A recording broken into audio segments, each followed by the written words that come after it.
Hello traders, good morning. Traders, आज है 6 अगस्त 2025 और स्वागत है आप सभी का हमारे यूट्यूब चैनल लक्ष्मी कैपिटल पर। ट्रेडर्स, जिस प्रकार डेली ट्रेड क्लोज होने के बाद आपके साथ हम अपडेट देते हैं और लॉजिक शेयर करते हैं ताकि जो हमारी गलती हुई है उससे आप भी सीखें। क्या गलती किए, क्या थिंकिंग थी, कैसे मार्केट में हम ट्रेड किए, कैसे प्लान किए, हर एक चीज़ बिल्कुल डिटेल में बातें करते हैं ताकि जो भी हमारे व्यूवर है, जो भी इस वीडियो को देख रहे हैं, उन्हें लर्निंग मिले कि कैसे इंट्राडे में अप्रोच करना चाहिए मार्केट को, कैसे इंट्राडे में ट्रेड करना चाहिए, ट्रेड प्लान करना चाहिए। तो हर एक चीज़ बिल्कुल डिटेल में बातें करेंगे ट्रेडर्स। तो चैनल पे पहली बार आया तो चैनल को सब्सक्राइब कर लीजिए। तो ट्रेडर्स, सबसे पहले बात करते हैं कि व्यू कैसे बनाते हैं, लेकिन उससे पहले आपको दिखाते हैं ऑर्डर बुक ट्रेडर्स की। यहाँ पे ऑर्डर बुक देखें तो खाली है, पोजीशन बुक बिल्कुल खाली है क्योंकि हम आज के दिन पे ट्रेड नहीं कर पाए हैं क्योंकि मोस्ट ऑफ द जो स्टॉक है वो आउट ऑफ पैटर्न हो चुका था। कैश भी बिल्कुल है। जो स्टॉक था, जो वॉचलिस्ट था मेरा, उसे हमने 2-4 बार स्कैन जरूर किया, लेकिन उसमें जो प्रॉपर मेरे सेटअप पे प्रॉपर रिस्क रिवार्ड के साथ कोई ट्रेड ही नहीं मिल रहा था, इसलिए हम ट्रेड नहीं कर पाए। लॉजिक जानते हैं क्या क्या बात हो रही थी, मेरे दिमाग में क्या क्या चल रही थी, इसी सबसे पहले इसको जानते हैं। तो ट्रेडर्स, कल के दिन पे आप देखेंगे यहाँ पे हमने ड्रॉ कर रखा निफ्टी 50 का ये चार्ट पैटर्न 50 मिनट पे आप देख रहे हैं।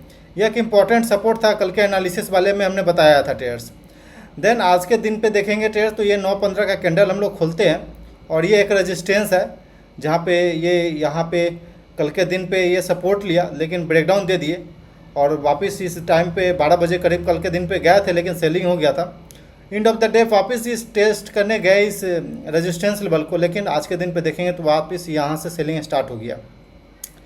तो मेरे दिमाग में बस ये चल रहा था कि ट्रेडर्स हम लोग हो सकता है कि वापस, क्योंकि ये एक स्ट्रॉन्ग सपोर्ट है, हम लोग यहाँ पे जाएंगे तो एक स्ट्रॉन्ग बाउंस आएगा, जो कि यहाँ पे देखेंगे ट्रेडर्स एक स्ट्रॉन्ग बाउंस आया। आप इसे 3 मिनट टाइम फ्रेम पे देखेंगे तो क्लियर दिखेगा।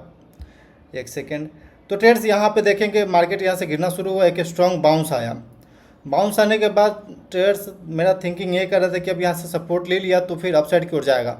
बट मेरा थिंकिंग ये भी, मेरा प्लान सिंपल ये था कि ट्रेड्स जब तक हम डे हाई को नहीं क्रॉस कर रहे आज के दिन पे, तब तक हमें बाइंग साइड नहीं जाना है। मेरा प्लानिंग सिंपल था कि जब तक हम डे हाई को नहीं ब्रेक कर रहे हैं तब तक हमें बाइंग साइड नहीं जाना है। ये मेरा क्लियर था व्यू।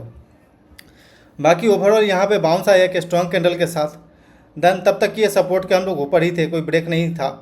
देन वापस से ट्रेडर्स यहाँ पे, देन इसके बाद फिर से सेलिंग हो गया और वापस इस सपोर्ट के पास आ गया, लेकिन वापस सपोर्ट के पास से स्ट्रॉन्ग बाउंस आ गया।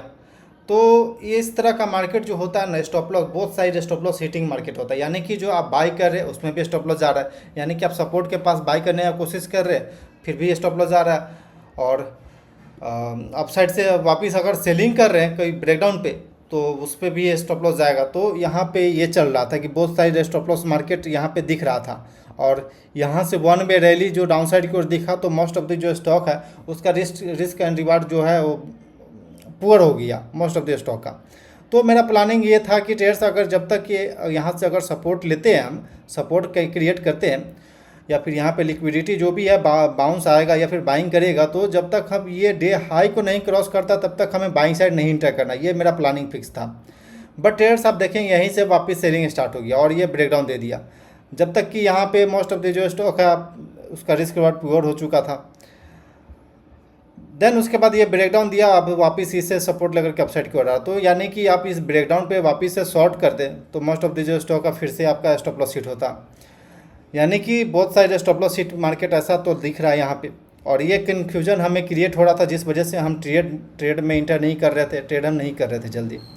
सेम निफ्टी 500 के अंदर चार्ट पैटर्न दिख रहा था, वन में रैली दिखा तो मॉर्निंग में मोस्ट ऑफ द जो स्टॉक था उसका रिस्क के बाद पुअर हो गया। देन वापस यहाँ पे एक बार बाउंस लिए सपोर्ट के पास से, बट सस्टेन नहीं कर पाए और नीचे गए। ये ब्रेकडाउन दिखा, लेकिन यहाँ पे फिर से हम इंटर करने की कोशिश किए कुछ स्टॉक में, देन वापस एक बाउंस आ गया। तो फिर यहाँ पे हमें कंफ्यूज करने लगा। फिर हम यहाँ पे वेट किए कि अगर ये इस लेवल को एक बार अपसाइड को निकालता है तो फिर हम सोचेंगे एक बार बाइंग के लिए, लेकिन वापस ये फॉल कर गया और ये सपोर्ट को ब्रेक करके नीचे चल गया। तो सिंपल ये मेरा थिंकिंग कह रहा था कि ट्रेडर्स हम सपोर्ट के पास हैं, तो अगर हम वापस कोई स्टॉक में सेलिंग करते हैं तो लो प्रोबेबिलिटी बनेगा, यानी कि हाई प्रोबेबिलिटी और लो प्रोबेबिलिटी का जो ट्रेड है इसी तरह से आइडेंटिफाई किया जाता है कि हम कैसे लो प्रोबेबिलिटी ट्रेड को आइडेंटिफाई करते हैं, हाई प्रोबेबिलिटी ट्रेड को आइडेंटिफाई करते हैं। यानी हाई प्रोबेबिलिटी मतलब कि ट्रेड मार्केट आपके डायरेक्शन में है और मार्केट के ट्रेंड के साथ आप ट्रेड कर रहे हैं, तो यानी कि उसका प्रोबेबिलिटी बढ़ जाता है टारगेट हिट होने का। तो लेकिन यहाँ पे वही हो रहा था कि अगर सपोर्ट के पास हम बाई करते हैं और आप देख रहे हैं कि सपोर्ट के पास इतना ज़्यादा सेकआउट हुआ, देन वापस हम लोग नीचे गए, वापस अपसाइड की ओर आ रहे हैं, तो हाई चांस था कि जो स्टॉक है वो स्टॉप लॉस हिट होता। ट्रेड्स ये सब स्टॉक आज के दिन पे हम वॉच कर रहे थे, मेरे वॉच लिस्ट में था, जिसमें कि हिंडाल्को था। बाइंग साइड में हिंडाल्को दिख रहा है आपको यहाँ पे।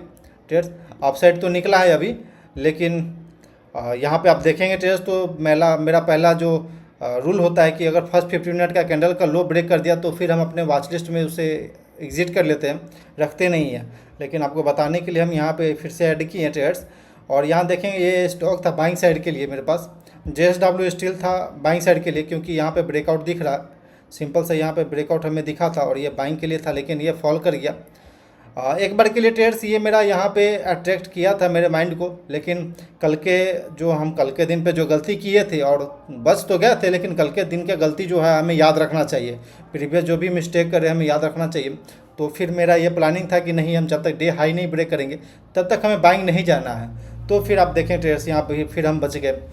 LT फाइनेंस में भी ये सपोर्ट के पास हमें मिल रहा था ट्रेड्स, बट वही बात, हिंदुस्तान यूनिलीवर भी बाइंग साइड का ही ट्रेड था हमारे पास, लेकिन बाइंग साइड में उतना कॉन्फिडेंस नहीं आ रही थी, लेकिन ये टारगेट हिट जरूर किया। हम इधर का एंट्री का प्लान कर रहे थे, जो मेरा ATP के पास इंटर करने का जो प्लानिंग होता है बिल्कुल उसी के हिसाब से हम प्लान करते। तो यहाँ टारगेट हिट होता, लेकिन ये लो प्रोबेबिलिटी का ट्रेड है और मार्केट का डायरेक्शन में नहीं है, तो हाई चांस है कि हम स्टॉप लॉस हिट करवा सकते हैं। देन उसके अलावा LIC का ये चार्ट पैटर्न है जो कि हमने शॉर्ट साइड का प्लान किया था। शॉर्ट साइड में ट्रेड्स ये देखेंगे तो 3 रुपये के अगेंस्ट में ये 4 रुपये के पास गया था, लेकिन वही बात हुआ कि फिर सपोर्ट के पास आएगा तो स्ट्रॉन्ग बाउंस आ जाएगा।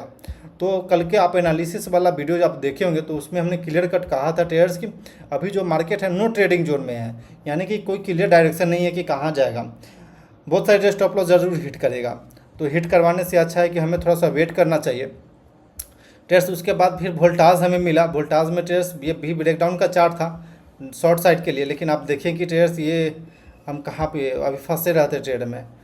देन इसके अलावा सबसे अच्छा चार्ट पैटर्न AU बैंक का था, हम यहाँ पे आपको इसको दिखाते हैं, बट ये हम मिस कर चुके थे क्योंकि पता नहीं थोड़ा सा जियो का नेट स्लो चल रहा है आज, तो हम यहाँ तक पहुँच पाते तब तक ये हम मिस कर चुके थे। ट्रेड्स यहाँ सिंपल दिख रहा है कि आपको रेजिस्टेंस है, देन यहाँ पे हमको ब्रेकडाउन दिखा, ब्रेकडाउन के बाद ये रिटेस्ट भी दिखा।